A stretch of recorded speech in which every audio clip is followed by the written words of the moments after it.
We learned a lot at an electric first day of training camp for the Chargers, including that star safety Derwin James will not be practicing fully until he gets his new contract signed. And we got our first look at who the initial starters are for the Chargers as they open up camp.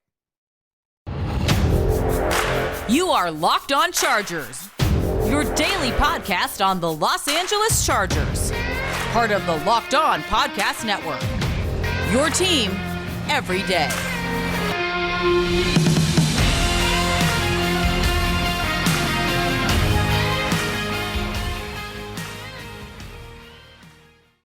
What is up, and welcome into the Locked On Chargers podcast. I'm your host, Daniel Wade, joined as always by my co-host, David Droegemeier. We've been covering the Chargers together for over 6 seasons. We're headed into our 5th season as the host of the Locked On Chargers podcast, bringing you your team every day.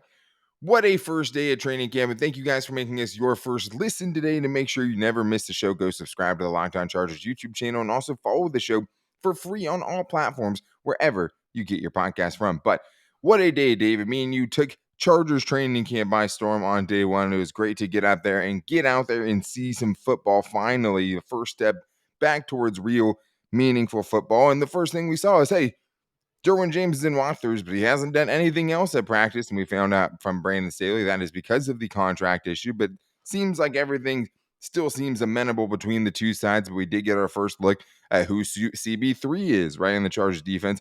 Kyle Van Noy playing a ton of linebacker, and on the offensive side, who was starting at right tackle. And the running back depth chart seems like one of the players from last year has moved down already on the depth chart, while another has stayed where he is and is going to try to fight off rookie Isaiah Spiller for the job. We'll also talk about some of our favorite moments and get into Brandon Staley's press conference talking about a Kenneth Murray injury update. Not great there, but it starts, David, with Derwin James, and it would have made sense for him to be missing because of the shoulder injury, the shoulder surgery, I should say, that we knew he's coming back from. But turns out from Brandon Staley, it is a contract situation, and he is holding in some way, right? Holding out, but still was out there in walkthroughs, but he's not going to do anything full speed until he can get that contract signed.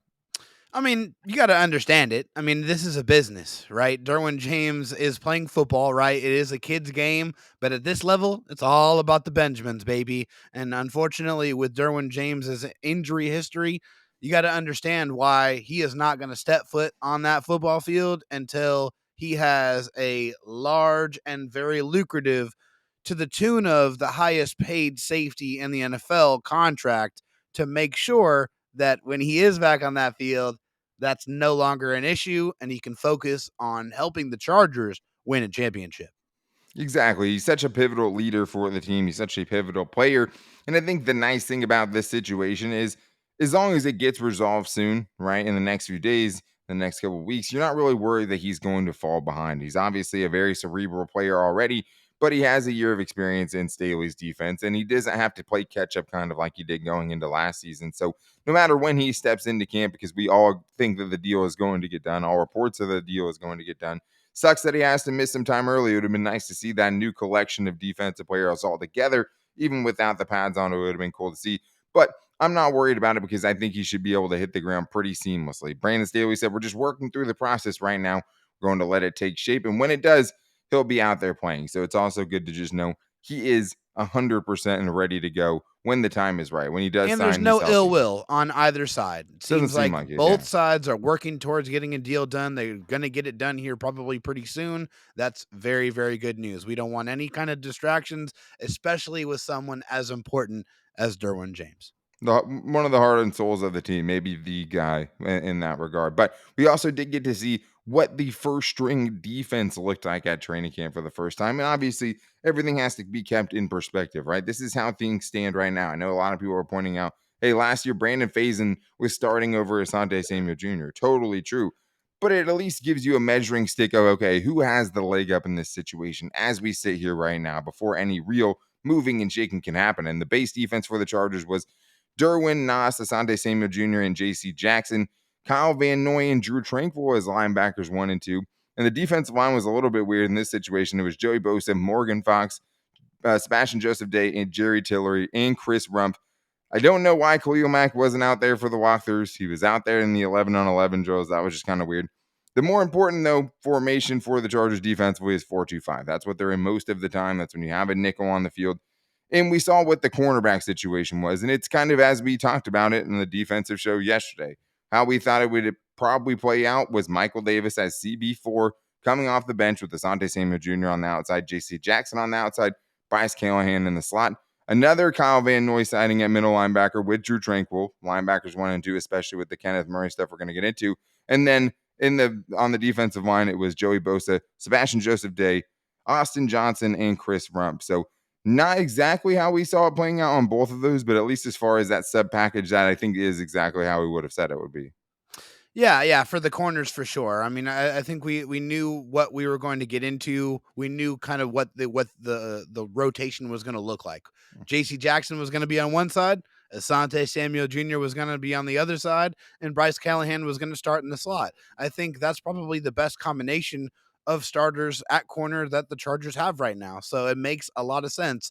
Now, for Michael Davis, he's going to have to earn his playing time. He's going to have to fight to get on the football field, and it seems like that's pretty clear as of right now. And as far as the linebacker position is concerned here, I think, with Kenneth Murray out for, we don't know how long at this point in time, Kyle Van Noy is the logical choice to be there at middle linebacker with his experience there next to Drue Tranquill.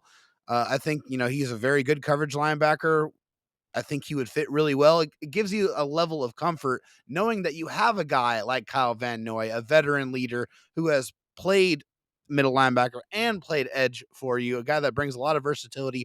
Definitely brings you some comfort knowing that you have that guy in the building. Yeah, absolutely. I mean, I think he's playing more linebacker than we thought he would, right? So far early on in camp, and it is a nice luxury to have. I think Kyle Van Noy, Drue Tranquill sounds better than, Drue Tranquill, Troy Reeder. It does make sense to me that Drue Tranquill is linebacker 1 at this point. I mean, Yeah. he should be, and he has been at least early on at camp. It should be his job to lose. I think he's probably, if you're not counting Kyle Van Noy, their most complete linebacker at this point. I think the one that has the highest ceiling out of those guys. But it was good to see, hey, maybe it isn't as dire at linebacker. But then I think you go, okay, well, then what is the depth really like at edge rusher, right? Because Khalil Mack isn't out there on mockers, and all of a sudden it's Joey Bosa and Chris Rump, which would be a recipe for disaster probably on a long-term, level if that was the case.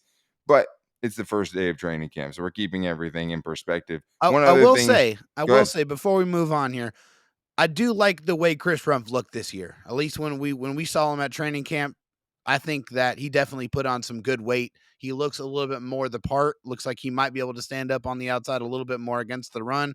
And we want him to get a little bit bigger without sacrificing that slipperiness that makes him so effective as an edge rusher. I feel like he's in a better position. And, something we were talking about is maybe this transformation, this body composition transformation wasn't a one year task. Yeah, I mean, I still think you could probably fill out a little bit more. I think with something like that, as far as size and things, you have to wait until the pads come on because the biggest thing Yeah. with Chris Rump is, hey, can you hold up on the edge at the NFL level? I think the Yeah. last note here on just the first depth chart we saw defensively was that Alohi Gilman was safety 3, the first safety off the bench when Nazir Adderley came off, when it was just 2 guys, not including Derwin James, right? Or Nazir Adderley, Alohi Gilman was that next guy. So JT Yeah. Woods, as expected, is going to have to fight for that spot. But that is kind of, as we saw it going in. Mark Webb was out there. It's hard to see how he fits into the situation through one day. But hey, David Droegemeier is going to be out there tomorrow as well. So maybe he can see how some of that is progressing. JT Woods did get out there. He was with the rookies. We did get to see some of the rookies out there today, getting in second and third team reps, obviously with no pads on. And they, of course, were practicing on the farther field away. But there were some offensive things that we had to wait and see, David, specifically who's going to play right tackle. Where does Isaiah Spiller line up in this running back depth chart to start camp? We got some of those answers at day 1, so we're getting into that. But it's just going to be, it's all coming together, right, for the Chargers right now. And it was nice to see all of these pieces in place in day 1 of training camp. Most of these defenders out there, they're going to make up hopefully a much better Chargers defense. But the one protein bar that brings it all together is Built Bar. And I'm glad that I get to talk about this Built Bar because I actually got a package a while ago and I haven't been able to talk about them because I did not see them on the website. But it's the cookie dough chunk puffs. And that is something that you guys have to get on right now. I've always loved cookie dough. I mean, cookie dough flavor for ice cream, it's always been an elite thing. And now you can get it in a bar that's only 160 calories, that's packed with 15 grams of protein. And one of the things I think is funny is I sleepwalk sometimes, sleep eat. And I used to always go like Pop Tarts. It would always be something sweet. I stopped buying sweet stuff. Now it's Built Bars. Built Bars literally taste so good that in my sleep, I'm thinking I'm eating a candy bar when I'm bringing out a cookie dough chunk puff Built Bar. They are so good. They will fit on your diet. And when you're getting something that's cookie dough flavored and if it's on your diet, you grab it. You grab as many as you can and you run, because those things aren't supposed to exist in the wild. But right now, you can even save some money on Built Bars in that cookie dough chunk puff. If you go to built.com, you can use the promo code LOCKED15 to get 15% off your order. Promo code LOCKED15 for 15% off at built.com. All right. Well, we have more notes and fun stuff from training camp day one. It was fun to get out there. And thank you to everyone who came up, and said hi and said he loved the show and stuff. That was really cool. Definitely the most overwhelming support that we've had at training camp. And also David's first time, in the last few years going to Chargers training camp. So he got the red carpet rolled out for him for sure. But David, on the offensive side of things, I mean, I don't know if we're super surprised how things kind of rolled down when we saw the first the first depth charts, first and second string come out for this first day of Chargers training camp. But the biggest question was, okay, who's going to get the first and most reps at right tackle? And I think kind of as expected, it's Storm Norton right now, but it's been a pretty equal rotation. Yeah, for sure. I think Storm Norton was the starter last year for the Chargers. So, I mean, he is the incumbent, so that role has to be taken from him. Trey Pipkins has to take that role. But when we're looking at this rotation, yeah, Storm Norton was the first guy on the football field with the starters, but Trey Pipkins was out there just as much as Storm Norton was. And I think that's probably what we are going to see going forward throughout training camp with this battle. They want to make sure that they can see exactly what these guys are going to bring to the table every single day, Daniel. And when asked about it, Brandon Staley said this is what it's going to take to win that position, basically.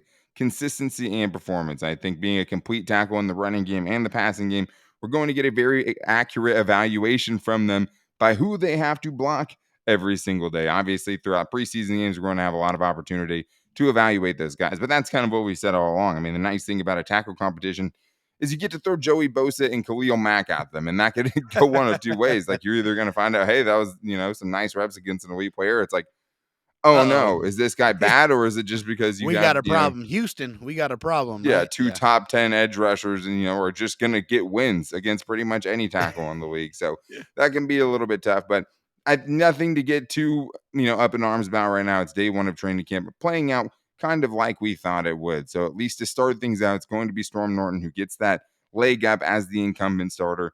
Yeah. Doesn't mean much as we see it right now. Both these not. guys have a long way to go before they can secure that job. But the running back position, David, obviously everyone wants to know, where is Isaiah Spiller? Where does he rank in the thick of things here? And I think we saw on day one of training camp, it seemed like a pretty clear pecking order. And these were really the only guys who got snaps. It was number one, Austin Eckler, obviously. Number two, number 25, Josh Kelly, because J.C. Jackson came in and stole his number. And then number three, Isaiah Spiller. And that's kind of how it played out for most of the day. I was surprised how many reps Josh Kelly got. But another thing that kind of makes sense, it did seem a little surprising how little we saw Larry Roundtree, though. Yeah, that was a little bit strange. I did not see him get nearly as many reps as all of those other guys, especially Josh Kelly. I thought that, with Josh Kelly and Larry Roundtree, they were both in kind of the same boat for me last year. They didn't really perform with the opportunities that they were given. So you would figure that they would get an equal share, but was not the case on day one of training camp. Definitely was Josh Kelly getting the lion's share of those reps behind Austin Eckler, and then it was the rookie Isaiah Spiller getting the third team reps. Yep. And if you look at it logically, hey, Isaiah Spiller was a draft pick. So, right now he doesn't have a spot on the team. I think we feel like he is probably in line to be the RB2, but as it stands, at least for the Chargers, how they have it set up is, you want that RB2 spot, you're going to have to come in and take that RB2 spot away from Josh Kelly. Yeah, and Staley said, hey, it's open competition behind Austin Eckler. Somebody's going to have to go out there and win it. But this was just interesting to see who was going to get the most cracks to go out there and win it. I mean, it would have been very hard for Larry Roundtree to go out there and win the RB2 spot today just because he wasn't out there very much. But it was also Josh Kelly getting a lot of reps with the first team offense too, right? And getting in with that group was a little bit surprising to see how much he got there. And I could be totally wrong, but I thought he looked like he was in great shape. I mean, he looked different to me body composition wise. He looked quick out there, and everyone can, when there's no pads on and stuff. But it looked like he had made some improvements in the offseason. He looked like a new and improved player. And we know he's torn up a training camp before. So it's not out of the question he can come out here and be one of the more impressive guys, even after struggling his first couple seasons. I mean, it's still hard to put any stock in that for real at this point. But out of the guys that we were talking about fighting for that last position, right now it clearly seems like Josh Kelly stock up, Larry Roundtree stock down. And we also might have made eye contact today when I was standing in the bleachers. We were making eye contact for a long time. And I was like, did you hear me? I say something bad about it. I don't know what's going on here, but I was a little bit scared because even though he had the biggest smile, there was something else in there. But he was definitely staring you down. No question. Okay. No question. I mean, that's what I looked behind me at one point. I was like me, he was signing autographs for kids and stuff, but we had a long extended eye contact for whatever reason. But David, it was just good to be out there, right? And I mean, we're not going to be able to get to every little note that we took away from this the first day, and only so much happens when you're running around with no pads. And I'll be there next week when the pads come on. You'll be there tomorrow to see how things are progressing. But what were some of your favorite moments just from getting to go up there and kind of having that day? Well, I mean, first of all, it's just great to be among other Charger fans. It's just the environment, and there was a lot. Was awesome. And yeah, there was a lot of people. If you don't believe me, check out my social media, check out my Twitter account at DroTalkSD. Took plenty of pictures and videos. You can see it. There were hundreds and hundreds of people at Chargers training camp watching the first day of practice, which was fantastic. By 8 a.m. too. Yeah, at 8 a.m. they were packed. But it was really awesome. Honestly, meeting a lot of you guys was really, really cool moment for me. Just having people saying that they appreciate what we do on the show. Was really awesome. But on the field, one play stuck out to me, and it was like a little screen pass to Austin Ekeler. I was watching him. The first thing is, dang, that guy is quick. He is really, really fast, but also this guy disappears. He is so low to the ground. He gets so low to the ground. He's already a small guy, but he gets so low to the ground. He hides behind those offensive linemen. And before you know it, boom, he is gone. He just takes off. That's got to be one of the reasons why he is so dangerous. Why the defenders have such a hard time. Yeah, he's a load. I mean, it's hard to take him down for a smaller man, but he is really, really quick, and he knows how to use his size to his advantage. 100%. Darren Sproles was a lot like that too. It was so hard to see him behind the behemoth offensive lineman, right? Yeah. By the time you see him, he's already gone, right? That's what we were saying today. Hey, how does anyone tackle this dude? It doesn't make sense. Some of my favorite moments, I mean, Josh Palmer just looking huge, second year in a row where it just looks like he's the only dude out there wearing shoulder pads. He's about to get the Chargers fined for a padded practice because someone's going to think he's out there wearing shoulder pads because he's just so big and shoulders are crazy. Yes. Justin Herbert, it was nice just being out there.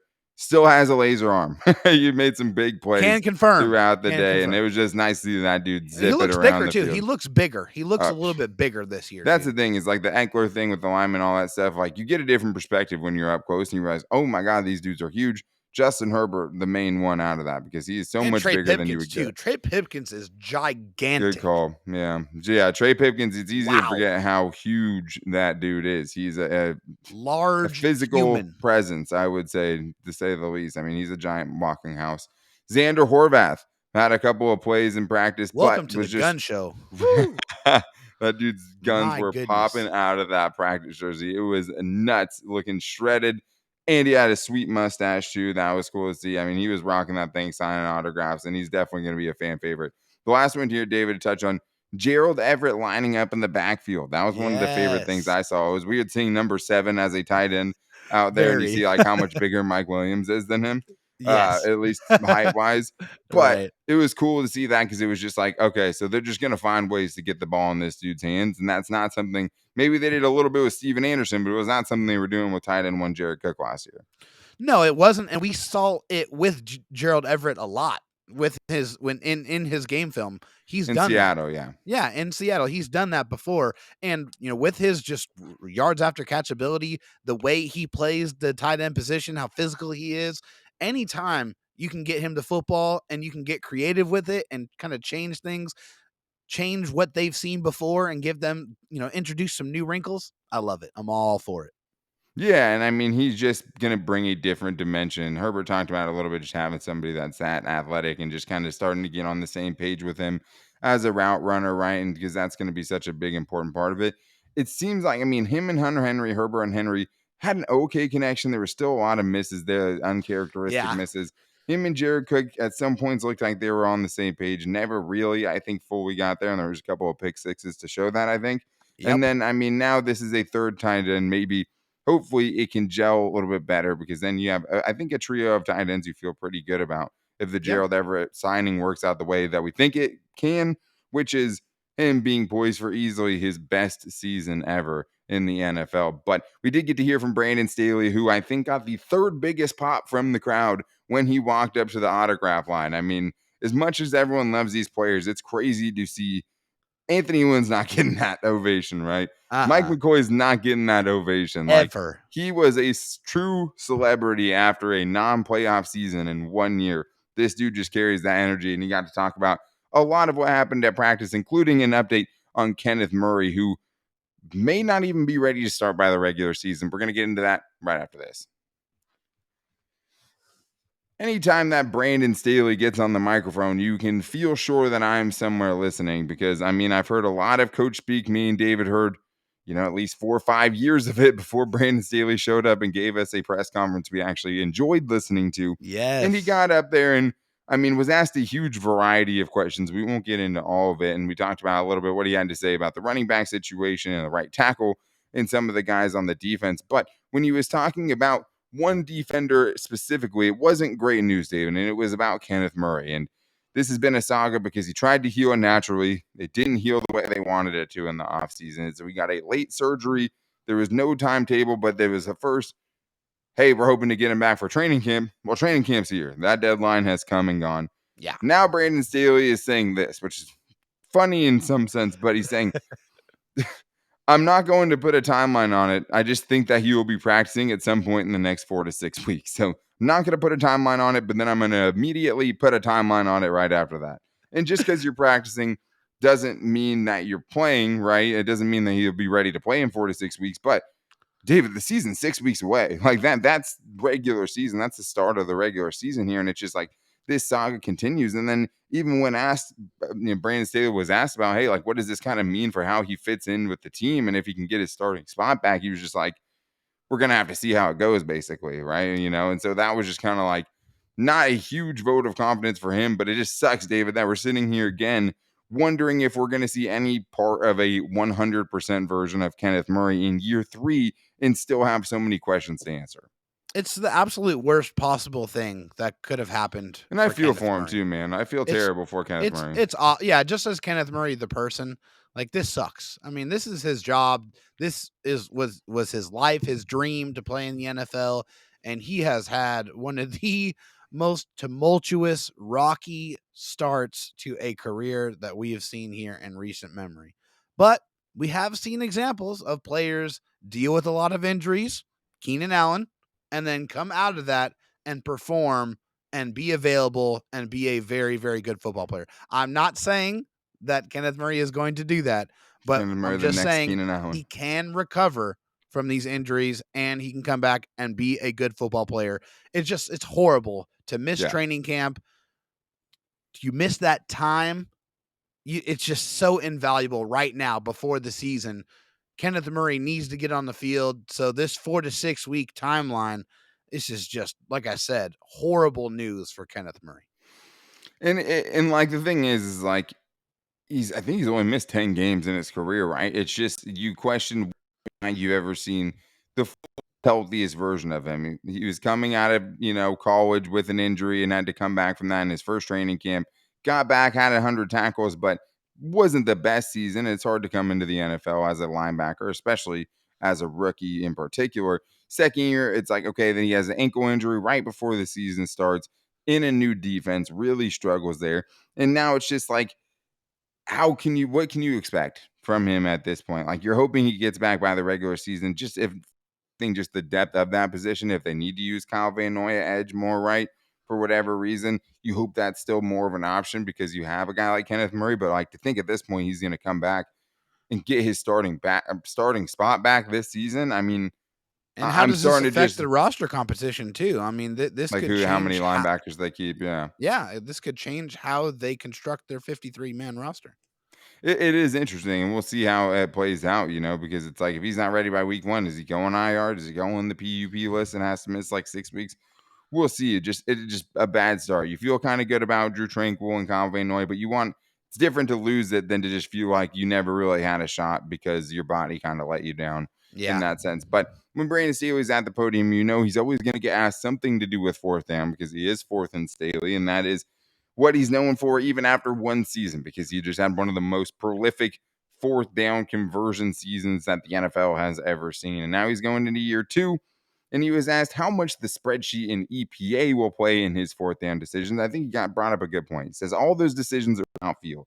All of them are. They're about mindset. There's math. That's also part of it, but it's more mindset than it is math. I can assure you that. It's the way that we want to play as a team. I think we're going to try and get better at it as we go. And he also said it's a different team now. So to think they're just going to do the same thing as last year would be wrong because it is a new team. But he is saying, David, hey, I'm not just a slave to the numbers, right? Like, it is about the numbers and being favorable, but it also has a lot to do with how the game's playing out and my faith in my superstar quarterback. Yeah, and I think that that's going to continue. I mean, they said that that's part of the identity of who they are and how they want to play football, the brand of football that they want to be known for, an exciting brand, a brand where Yeah. you trust your best players and you give them as many opportunities to convert as you possibly can. But also, I think there might be different decisions made this year with a defense that you probably feel a little bit better about this year rather than the one that you had last year. So that could impact the decisions. But Brandon Staley did say, hey, we're going to see how it goes. I'm going to see how I feel in those situations. And I'm going to continue to use the numbers and my intuition to make these decisions. One, I think as much as I think it's more just that Staley's gut ended up taking him where the numbers would have liked him to go anyways, Yeah. right? Because a lot of those decisions were coming, okay, how do we get back into this game? This game is slipping away from us. The other team's up 2 touchdowns. Am I going to punt it back to them, or am I going to try to make it a game right here and cut it to a Yeah. 1-score possession? It was a lot of stuff like that, right? So I definitely know The Browns definitely game. was some feel to it for sure. I mean, there's multiple games you can go and pick on. And I think at the end of the day, yeah, he's just going to probably want to keep putting the ball in his superstar quarterback's hands. But I don't think he trusted the defense very much last year. And I also don't think he trusted the punting unit or the special teams very much last year either. So it's like punting was not that appetizing for Brandon Staley when he knows, hey, I can give it to Justin Herbert, or I can, gain 40 yards of field position, right? Or Bottom whatever of the the case league is. special teams, bottom of the league defense, or top 5 offense. I'm Right. going to go with my top 5 offense Sure. every single time. Yeah, and then just hey, the game on the line, are you going to hold your breath and hope your defense gets a stop? Or are you going to let Justin Herbert go out there and try to win you the game? And we've seen it both ways.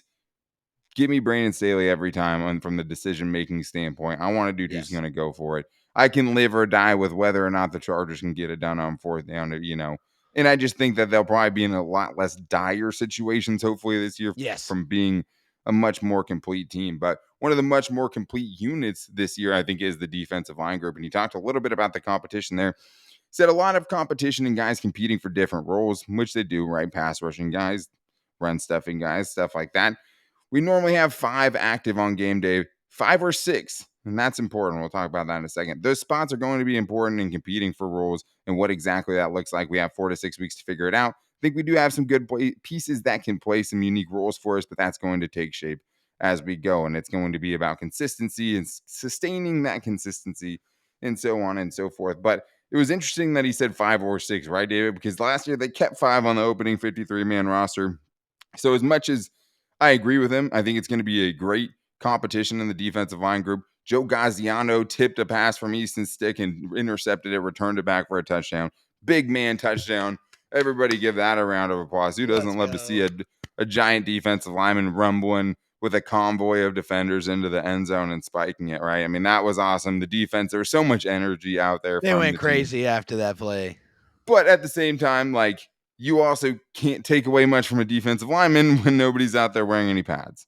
Right. Yeah. Obviously, you take it with a grain of salt, and nothing's going to be determined today. But that was a fun play Oh, that yeah, really fun brought the moment. energy. Everyone definitely loved it. They really fed off of that moment.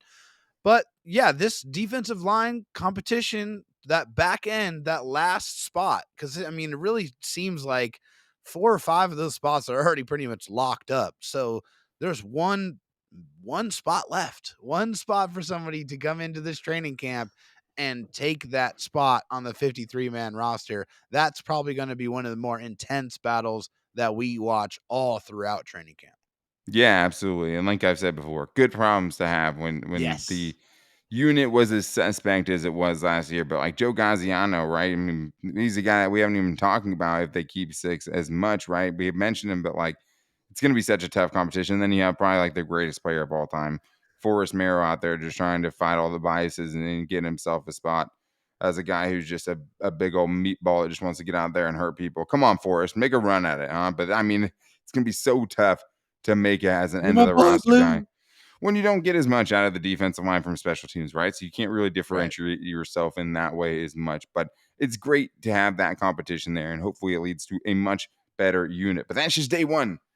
There are many more days of training camp coming up, and David Droegemeier will be there tomorrow. I'm going to try to be there on Monday, and we're going to try to get to as many of these practices as we can to keep bringing you all the latest updates. But we'll definitely have more updates for you tomorrow with David Droegemeier going up to Costa Mesa again, hopefully seeing you guys out by there. But to make sure you don't miss it, go subscribe to the Locked On Chargers YouTube channel, hit that subscribe button, or go follow the show on any podcast platform. Wherever you get your podcast from, you can find the Locked On Chargers podcast there. You can also find the show any day on our social media. You can find us on our Locked On Chargers Facebook page, at Locked On Chargers on Instagram, and also at Locked On LAC on Twitter. You can find David Droegemeier's Twitter at DroTalkSD. You're definitely going to want to follow that going into tomorrow so you can get all of his latest updates live from training camp. You can follow me at Dan Talk Sports. But no Fan Mail Friday tomorrow. We're going to keep it training camp, and we're going to keep going with that and get all of the juice from David on what happens tomorrow. But until then, take it easy and go Bolts.